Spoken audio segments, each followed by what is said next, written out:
Hello, this is Beastly Eel, and we're going to be talking about episode 5 of Loki. So, if you have not seen it yet, please pause this video, watch it, and I mean watch it, and then come back and see it. So, like always, I'm going to talk about the episode as a whole and then where I think it's going to go.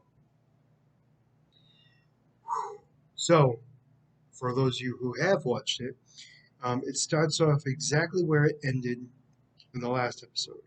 So, Loki wakes up, he sees three variant Lokis. Um, and I'm going to give them my own names. I really don't care what everyone else calls them. It's Kid Loki, Old Loki, Thor Loki, Alligator Loki. And that's what I'm going to call them. I don't care. So we find out that they are actually all Lokis. In my last video, I thought the guy holding the hammer was Thor, but it turns out that is incorrect. So Loki's trying to figure out, our Loki is trying to figure out what the heck is going on. He's trying to really understand what is it actually happening. So while he's basically laying there, we find out that there's this creature up above. And apparently it's called Goliath with an A. Sounds very similar to Goliath, because that's what I thought they were saying, but apparently it's Goliath. Goliath in the comic books is actually a creature that broke out of time itself. It broke through the flow of time and is supposedly regarded as the first being in the Marvel Comics. Never really knew about him or it until now, obviously up until this moment. But it's definitely nice to see. So what we find out is apparently it devours matter. Um, it devours matter that's not supposed to exist, which is weird as all heck.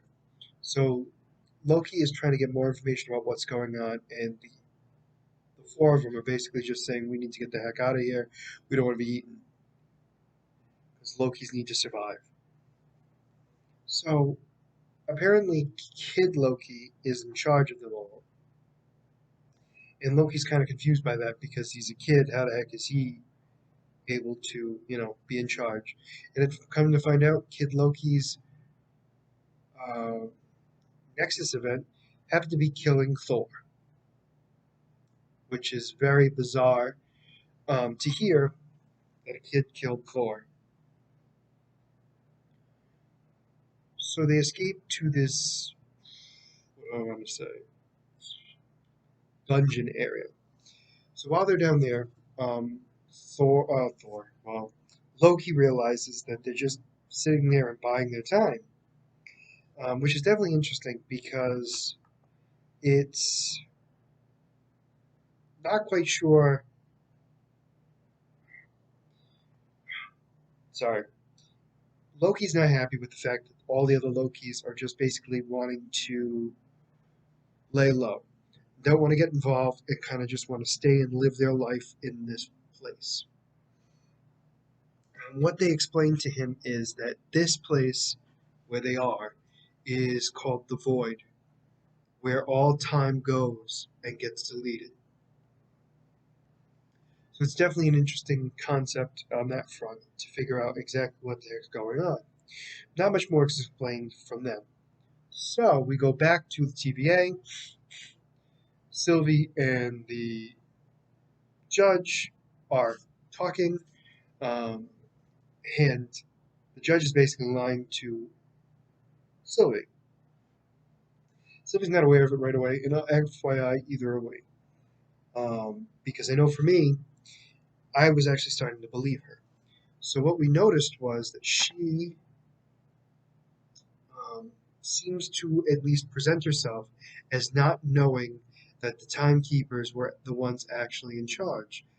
She thought they were, which I'm still not in the. I still don't fully believe her, but let's let's pretend that I agree. She now wants more information. That being said, She's trying to get Sylvie to give up. And when Sylvie realizes that she's lying, because what happens is they talk about what the void is, kind of that there's a creature that deletes all matter that's there, and that Loki's most likely dead. And the only way to get there is through the void ship.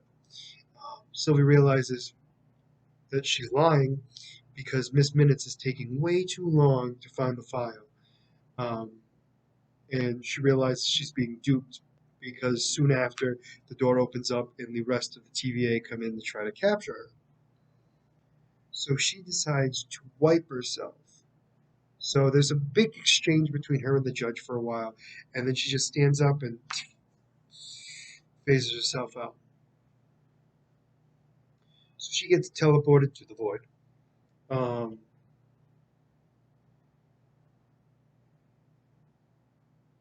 Back to the void, sorry.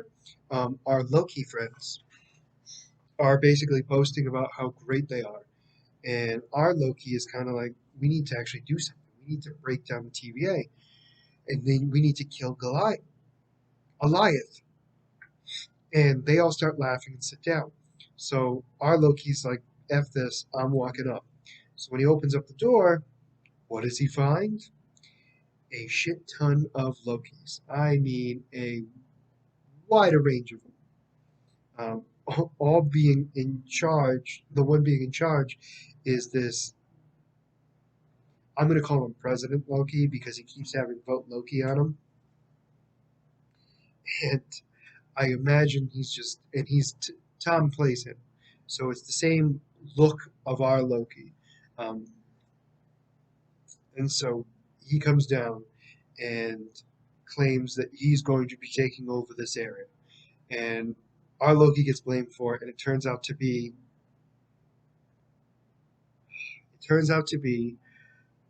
Thor Loki or Hammer Loki, whatever you want to call him. I don't care. Hammer Loki, and then they all start fighting. Um, Alligator Loki bites President Loki's hand off. They start fighting.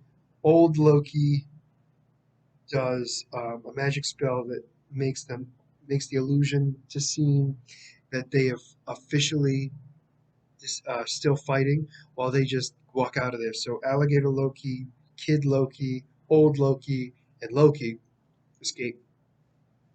And what we find out about Old Loki is that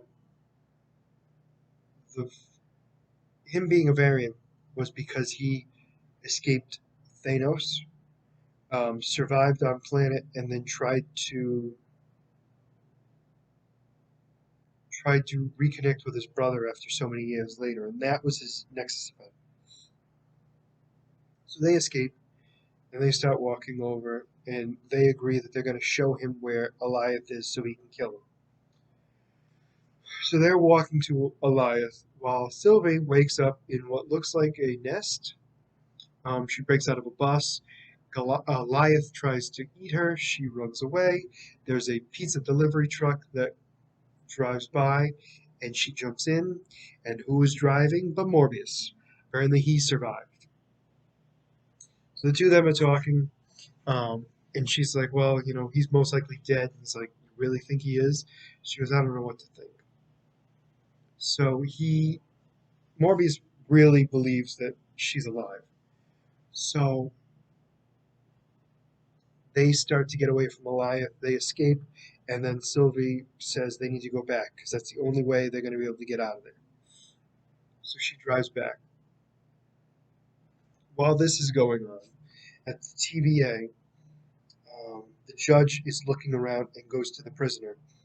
She is the guard that got enchanted by Sylvie and later helped them take down the timekeepers. So she has to have the room by herself. And she talks to the prisoner, and the prisoner is basically like, "I don't know what you're doing with me." She's like, "I don't care. I just want to know exactly what's going on." And the judge is basically stating how she wants to know Sylvie's weaknesses and what drives her and everything else. And the woman's like, revenge. She she needs to figure out who controls this whole thing to take it down. And then she starts laughing. It's so funny. She's, you don't know who it is, and you want to find out too. But Sylvie's going to find out before you. And the judge is like, what makes you think that? And she goes, because you want it, she needs it, which is a very interesting point to go by. And she disappears. So when she leaves the room, she asks Miss Minutes to get all the information she can on the timeline because whoever is in charge of the timeline is in danger and she wants to help them. So Miss Minutes begins to go through that, and that's the end of that part of the story. We get back to the main plot, and the four Lokis are there staring at Eliath, trying to figure out what they're going to do. So while they're waiting, they see a ship be brought in. It was like a cruiser, I guess. I don't know. It was definitely Navy. Brought in, and Eliath devours it. And Loki realizes that it's not going to be as simple as just running over there to kill it. So he has to come up with another plan.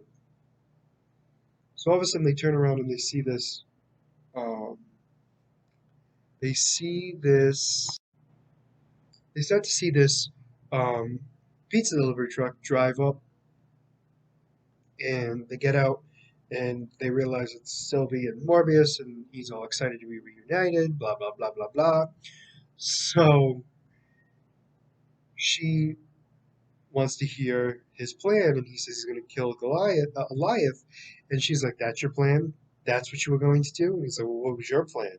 She goes, "Enchant it," and so he's not a big fan of the idea, but he decides he's going to figure it out. So they all go towards Goliath. So they get there, and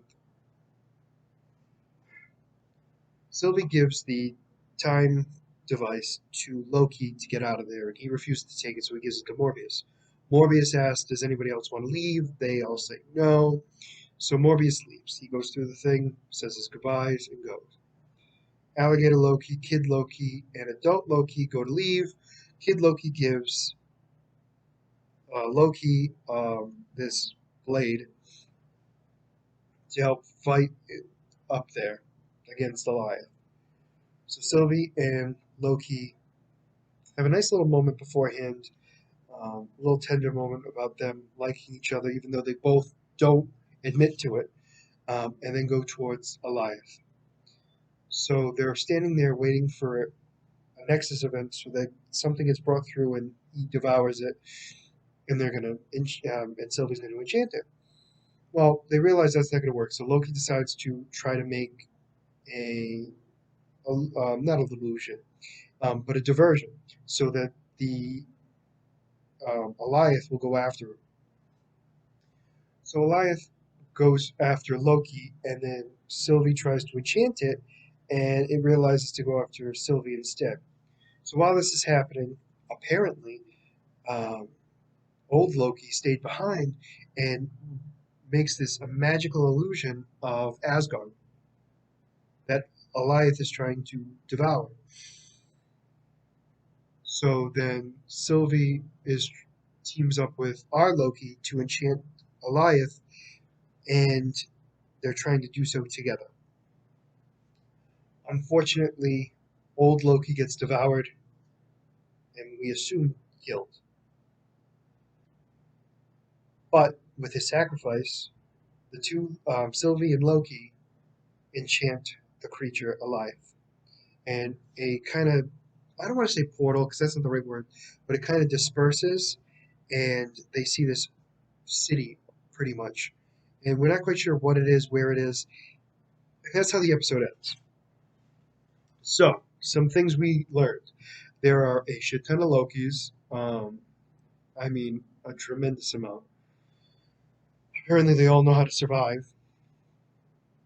We also saw Milnor, and I would imagine a tiny little Thor. We also saw the Thanos copter. We've also seen.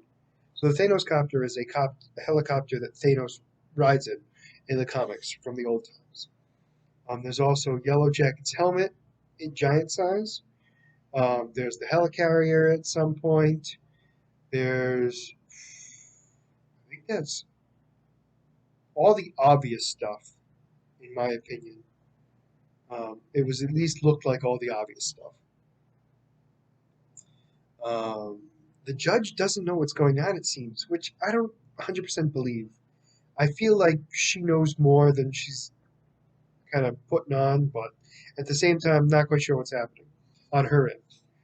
Um, the Lokis,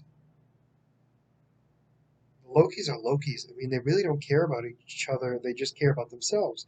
But what I noticed is the three that have shown compassion, and Kid Loki a little bit, but not as much as the others. Um, old Loki sacrificed himself to give them the chance to survive, which is very un-Loki like. But then again, Loki and Sylvie are very un-Loki like now too. So it's definitely interesting to see this dynamic. Morbius gets to escape, which is nice. I hope he gets to finally get his jet ski. Last episode, I don't think there's going to be a major fight. I really don't.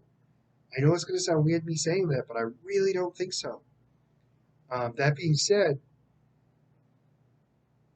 I think we're going to meet up with Kang the Conqueror. He might send somebody to take out the Loki and Sylvie, but other than that, there's not going to be too much of a. I don't think there's going to be a major fight. Um, I I could be wrong. I mean, each one has had a major fight, so possibly. Um, I just it's definitely not going to be Kang the Conqueror himself that fights. I think he's going to be it's going to be one of his like wards or something that is the main fight of next episode. Because King the Conqueror is supposed to be the main villain of the whole next phase or saga of the MCU. So I doubt he's going to be in the main fight completely. That's pretty much it. Um, that's the end of Loki, episode 5.